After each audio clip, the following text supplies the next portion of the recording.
O Senhor esteja convosco. Ele está no meio de nós. Proclamação do Evangelho de Jesus Cristo segundo Lucas. Glória a vós, Senhor. Naquele tempo, os 2 discípulos contaram o que tinha acontecido no caminho, e como tinham reconhecido Jesus ao partir o pão. Ainda estavam falando, quando o próprio Jesus apareceu no meio deles e lhes disse: A paz esteja convosco. Eles ficaram assustados e cheios de medo, pensando que estavam vendo um fantasma. Mas Jesus disse: Por que estáis preocupados, e por que tendes dúvidas no coração? Vede minhas mãos e meus pés, e sou eu mesmo. Tocai em mim e vede. Um fantasma não tem carne, nem ossos, como estáis vendo que eu tenho. E dizendo isso, Jesus mostrou-lhes as mãos e os pés.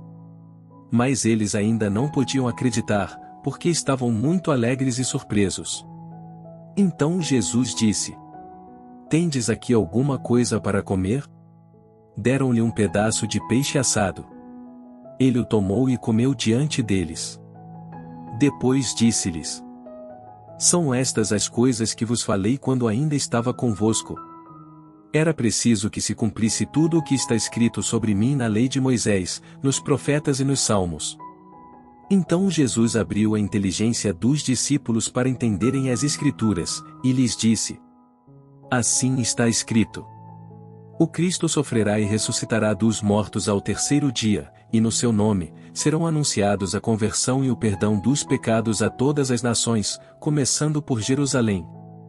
Vós sereis testemunhas de tudo isso. Palavra da salvação. Glória a vós, Senhor.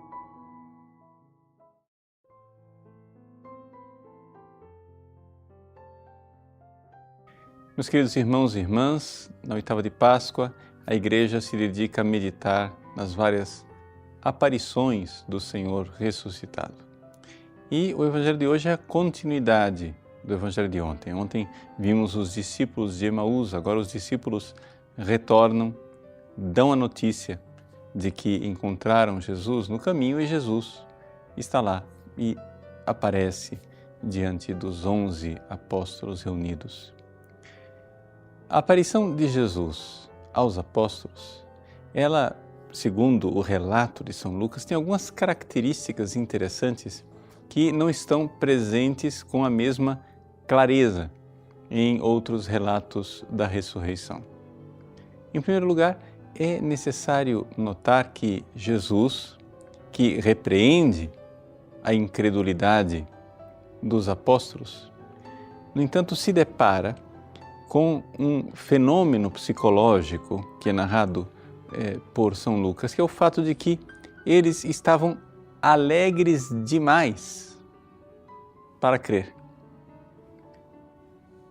Como assim? Bom, é que acontece que, na realidade, a nossa esperança, a esperança cristã, ela se funda numa intervenção divina. O que acontece é que a esperança humana, ou seja, o sentimento de esperança dos seres humanos, está fundamentado na nossa experiência.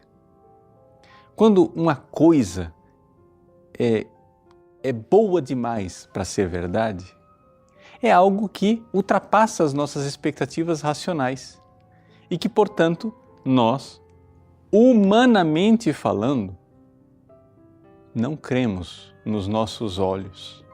É bom demais para ser verdade, porque não existe proporção entre o efeito que nós estamos vendo e as causalidades humanas naturais. Ou seja, os seres humanos, através da luz natural da razão, esperam que os efeitos têm causas proporcionadas. Não é verdade? Então, como eu vejo que no mundo, na história da humanidade, não existe causa proporcionada que tenha um efeito como este de ressuscitar gloriosamente um crucificado, então, o raciocínio humano, com a luz natural da razão, se recusa a acreditar. Embora haja aquela experiência de alegria, mas a experiência de alegria, ela não corresponde a uma causalidade. Jesus, na realidade, nos convida a dar um passo a mais, a sair da causalidade, a sair da luz natural da razão para crermos verdadeiramente. E a fé está fundamentada exatamente numa intervenção do ressuscitado que toca o nosso coração e como que se as escamas caíssem de nossos olhos e nós enxergássemos que existe sim uma causa proporcionada para aquele efeito. Só que esta causa não está no mundo natural, está no mundo sobrenatural. É uma intervenção divina.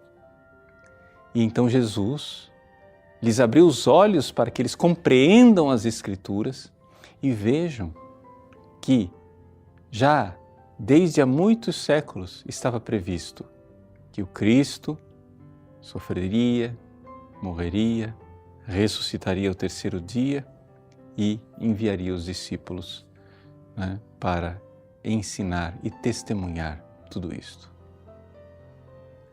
Então, vivermos a oitava de Páscoa é darmos este passo a mais, numa esperança que é a esperança cristã. Não é uma esperança nas causalidades humanas, que seria simplesmente um otimismo, um sentimento de confiança um pouco vago e difuso. A esperança cristã está fundada no Deus que disse, Ele prometeu no passado, nas Escrituras.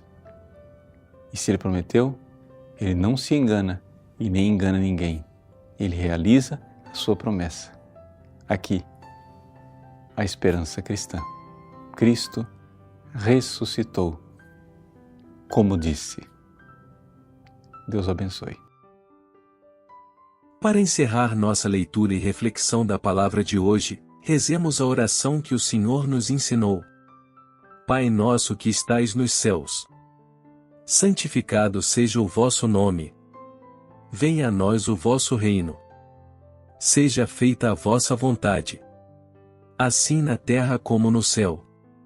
O pão nosso de cada dia nos dai hoje. Perdoai-nos as nossas ofensas, assim como nós perdoamos a quem nos tem ofendido. E não nos deixeis cair em tentação, mas livrai-nos do mal. Amém. Em nome do Pai, do Filho e do Espírito Santo. Amém. Que a graça de Deus seja derramada sobre você. Deus te abençoe. Gostou desse vídeo? Curta-o e compartilhe com amigos e familiares. Caso não seja inscrito no canal, inscreva-se e ative as notificações clicando no sininho para não perder nenhum vídeo novo. Deus te abençoe.